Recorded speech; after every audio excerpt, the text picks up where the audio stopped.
saya ngerasa tuh nggak berhenti-berhenti gitu pengasuhan ini, yang gede udah nikah tapi yang satu lagi itu belum gitu, dan itu perjuangan panjang buat saya.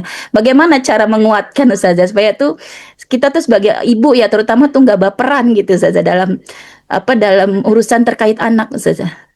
Ya, kalau nggak baperan ya pasti baperan ya.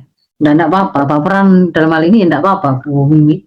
Enggak perlu kemudian dinafikan karena memang horizontal itu diantaranya adalah kita memiliki rasa sayang kepada anak-anak kita, tidak rela mereka itu terjatuh pada keburukan atau mengalami keburukan. Jadi ya kalau kemudian ada hal yang suatu saat itu mencederai mereka, merusak mereka, kalau kita merasa baper, itu nggak apa-apa. Justru rasa yang benar yang memang harus dipelihara. Yang tidak boleh itu kan kemudian kekhawatiran berlebihan seolah-olah masa depan itu hanya kita saja yang memahat. Seolah-olah tangan kita saja yang bekerja membentuk masa depan mereka. Nah, itu sombong sekali kalau seperti itu. Jadi kalau kembali lagi kalau untuk membuat kita itu merasa balance tadi itu ya kuncinya ada pada itroksilah billah itu. Dan kalau untuk hal yang sifatnya ikhtiari terkait dengan apa yang kita lakukan supaya kita merasa tenang, terukur itu karena ada ilmunya. Karena membuta dengan memiliki ilmunya tentu berbeda. Sesuatu yang kita sudah bisa ukur dan takar untuk hal-hal yang memang bisa kita ukur dan takar.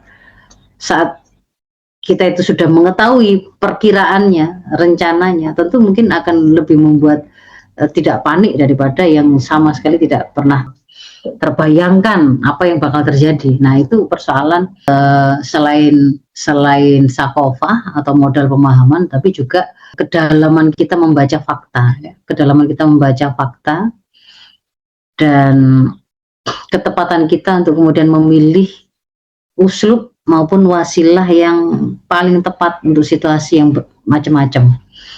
Itu butuh jam terbang. Nah, itu butuh pengalaman. Nah, punya anak yang banyak tadi itu diantara pengalaman. Ada kalanya Allah berikan pengalaman itu tidak harus melalui anak-anak kita langsung.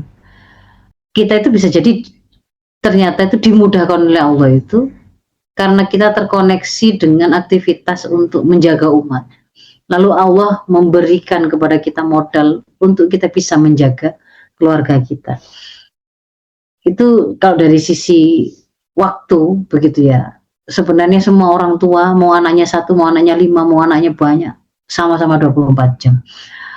Tetapi cara berhitungnya Allah akan kebaikan yang akan menimpa anak kita itu bukan semata-mata berapa banyak waktu yang kalian investasikan untuk ngurusin anak, tidak semata-mata di situ. Dan kita tidak boleh juga menjadikan apa sumber daya yang kita punya itu sebagai satu-satunya sandaran. Kalau bukan satu-satunya, tapi juga ternyata seperti itu, memang hati kita itu condong untuk menyandarkan secara utama itu ke situ, maka itu tidak boleh.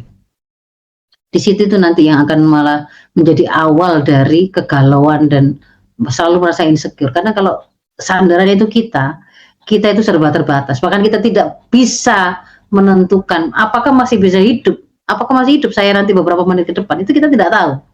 Bahkan seremeh itu, bergulir 1 detik sesudah ini saja kita tidak tahu apa yang terjadi. Maka ya sudah, justru kembalikan supaya merasa tenang itu ala bidzikri tatmainnul qulub, kembalikan kepada zat yang tidak ada kelemahan, dia sumber dari segala kekuatan. Kita berikan harapan kita terbesar itu di situ, kita taruh di situ. Kita cuma berpikir untuk melakukan penyempurnaan terhadap ikhtiar yang menjadi kewajiban kita. Sembari kita sudah dikasih bocoran oleh Allah, jadikanlah wasta'inu bis-sabri was-shalah itu. Minta tolonglah dengan melakukan sholat dan sabar. Jadi itu diantara tips yang sudah dibocorkan oleh Allah untuk bisa kita pakai. Saya kira mungkin itu.